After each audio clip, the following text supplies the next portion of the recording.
আসসালামু আলাইকুম।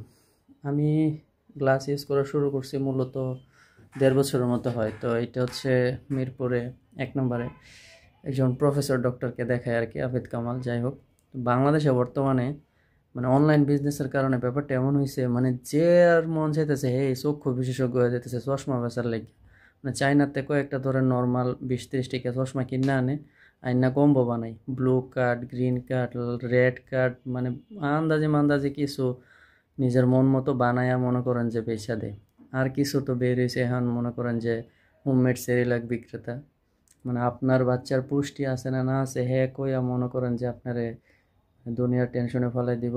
মানে একটা এই ল্যাব সার্টিফাইড, কন্টেন্টও চুরি করে, সার্টিফিকেটও BCSIR এডি চুরি করে। তারপর হচ্ছে আপনার বিভিন্ন ল্যাব টেস্ট আন্দাজে হুদায় দেখায়। আর কিছু এজেন্সি আছে মনে করেন যে ২-৩ হাজার টাকা দিলে মানে মানে হুদায় একটা লেখা দেয় যে একটি গবেষণায় দেখা গেছে। এই গবেষণা কই হয়েছে কেউ জানে না। হালার পথে এই গবেষণা তুই ChatGPT দিয়া করছস? তুই কি বিজ্ঞানী না নোবেল পাইছস এই গবেষণা দিয়ে? সেটা আন্দাজে মান্দাজে একটা গবেষণায় পাওয়া গেছে আপনার শিশুর এই পুষ্টি হয় না ওই পুষ্টি হয় না, আমাদেরটা খাইলে একদম বিশ্বের সেরা হয়ে যাবো। এটা নাসার বিজ্ঞানীদের দ্বারা প্রমাণিত, টেস্টিত ল্যাব টেস্ট। হালার হতে এই ল্যাবগুলা কই তোর এজেন্সির স্টুডিওর ভিতরে? শালার ফুতায় তো অনলাইন বিজনেসের মায়ের বাপ।